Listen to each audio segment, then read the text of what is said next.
En anden måde at se på en psykopat på, når man er, det er sådan, prøv at forestille dig, hvis du er sammen med en psykopat, uanset om han eller hun sidder i sofaen, eller inde i chefkontoret, eller ved siden af dig til forældremødet, så forestil dig, at der sådan kommer sådan en plexiglasplade ned imellem, der sådan lige dæmper.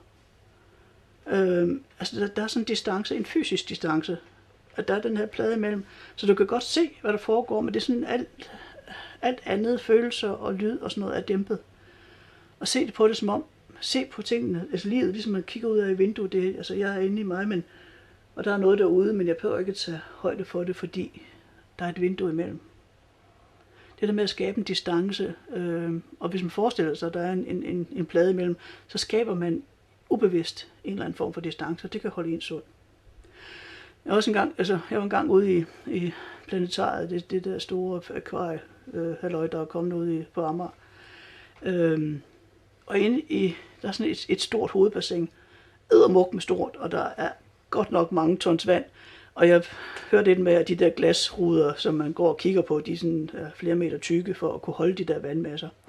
Og inde i den, der er alle mulige slags fisk og planter, og alting kribler og krabler og svømmer rundt, og der er alle mulige slags. Det er dybt fascinerende, synes jeg i hvert fald. Men så var der et eller andet sted, hvor jeg så sådan en blå fisk. Og den der blå fisk, den sådan fis lidt rundt der, og så gik den derhen, og så skyndte den sig væk fra nogle andre, og så gik den hen, så var den snasket i et eller andet, og jeg tænkte, det var da interessant. Så fandt jeg jo tænkt, hvis kunne jeg bare behandle min psykopat, eller en af dem, som en blå fisk. Jeg står foran et akvarium, med flere meter glas imellem, og jeg kigger over på et, og jeg kan se deres adfærd. Jeg kan se, hvad de gør, men jeg forstår det ikke, fordi jeg er ikke fisk. Jeg er ikke blå fisk, men det er meget interessant, men jeg kan ikke se, jeg forstår ikke, hvad det er.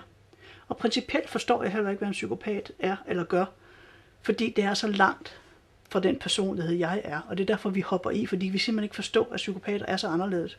Hvis nu du næste gang ser din psykopat, så se ham eller hende som en blå fisk, der svømmer rundt bag inde i akvariet, der bare siger blob, blob, blob. Og så tænkte det var da interessant. Nå, nu gør han sådan, og nå, nu siger hun sådan, og som om, at du kan ikke forstå sproget. Nogle af de der billeder, altså jeg kan godt lide billeder og metaforer og sådan nogle ting, og hvis du kigger på det som om, fuck, hvad er det for noget mærkeligt noget, jamen, så fint nok. Men prøv at bruge sådan nogle metoder til at gøre få psykopaten på afstand, eller gøre psykopaten mindre.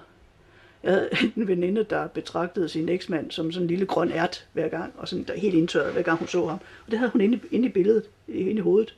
Det hjalp hende. Hvad som helst, der kan hjælpe dig for at få psykopaten, og specielt psykopatens adfærd og påvirkning af dig på afstand. Fordi når du først har lært at vokse inde bag ved den her, på den anden side af ruden, så kan du holde til mere og mere. Men så længe vi er skrøbelige og sårbare, så er det fandme mere, så er det med at få en distance ud, og så alle knep gælder.